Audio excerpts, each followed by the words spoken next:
So that moment's happened. Poor Bond. You feel sorry for this bloke, really, at the end of this film. I've got to say, the first time I saw Casino Royale, when I watched it in the cinema, I went in with high expectations, and I kind of came out thinking, yeah, it was good, but not. Oh, that was amazing. That was the best Bond film ever, because it was different. I think because it was going back to Bond and his roots, going back to the beginning, getting his 00 status from M, becoming Bond.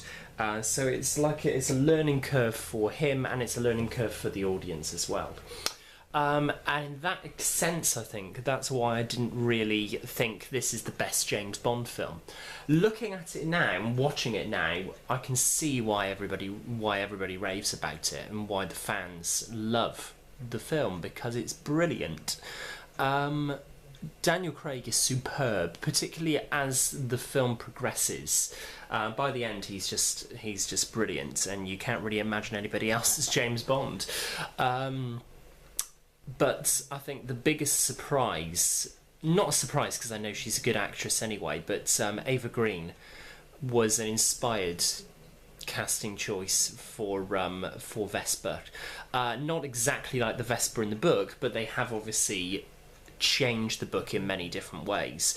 But they have kept key lines and things. It's off camera at the moment, but watching the scene where Bond is speaking with M back in her office, and he's saying, the job's done, the bitch is dead, which is straight from the book. I mean, it's the last line of Casino Royale from Ian Fleming, and it's little nods like that that sort of make you think, thank you, Michael and Barbara, producers, thank you for being true to the story, and giving us a proper James Bond film after lots of generic films. The last few, like the Pierce Brosnan ones, although they were entertaining, they're very generic, and this one is back to basics, and it's just brilliant. It really is. I'm finding it really difficult to decide which is my favourite of the Daniel Craig films at the moment, but watching this again, watching Casino Royale, it's such a good story, and I've just read it again recently as well, the Fleming novel. I'm really not sure. I'm not sure which one I prefer.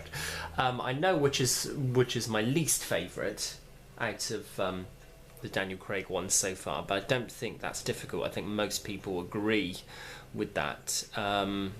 The film being Quantum of Solace, but it's a real tie between Casino Royale and Skyfall.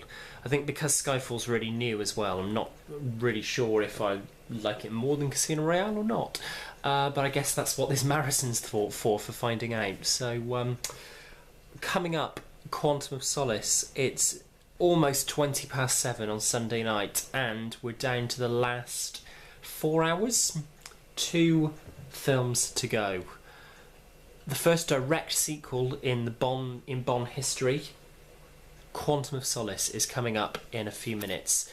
I'm just going to play for you the last scene of the film with Daniel Craig's James Bond. Just the perfect ending, I think, with Mr. White.